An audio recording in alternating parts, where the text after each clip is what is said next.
So a little history of the nursery. It was built in 1979 with 1980 being the first crop.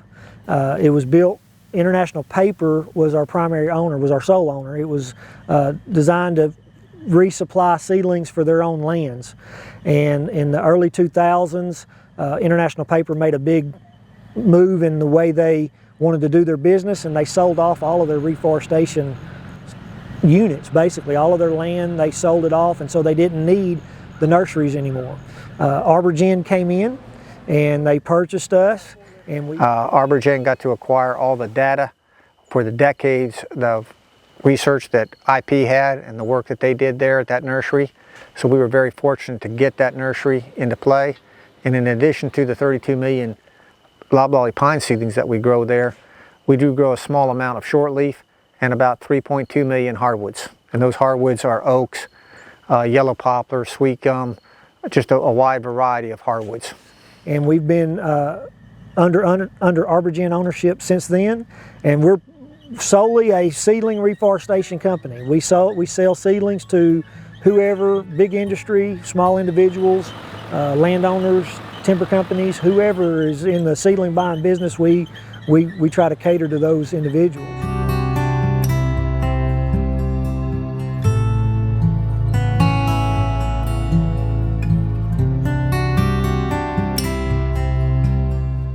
We've got a lot of different sites that supply seedlings throughout the whole southeast. And so this nursery here in Bluff City is our only nursery in Arkansas. And we grow about 32 million pine seedlings every year and about 3.2 to 3.5 million hardwoods every year. Yeah, all of our pine seedlings are genetically improved, and we have different levels of genetic improvement. And basically you have open-pollinated seedlings where the mother is known, but the father is just open source pollination, so you don't really know the source of the father's genetics. But then we have mass control pollinated seedlings, MCP seedlings, and they are where you know your father and your mother's genetics, and so your genetic improvement goes really high in those situations. And so those trees are really our primary seedling that we sell now is the MCP seedling. I think our overall objective is to provide the very best genetics and increase a landowner's profitability and productivity on their land. We want them to succeed in producing the very best wood products available on their land. The greater their return on the investment is going to be. They've got 2/3 of this plantation that is not producing anywhere where it should be. That's right. And that's costing the landowner money. That's right. But we also do a lot of extra legwork for the customer so that we have information readily available for them to make their job more successful past just buying the seedling. Yeah, this is a farm, so with a farm it's there's seasons to everything. There's a planting season, there's a growing season, and right now is our lifting season. Our lifting season starts right after Thanksgiving, and it'll go all the way through February and into March.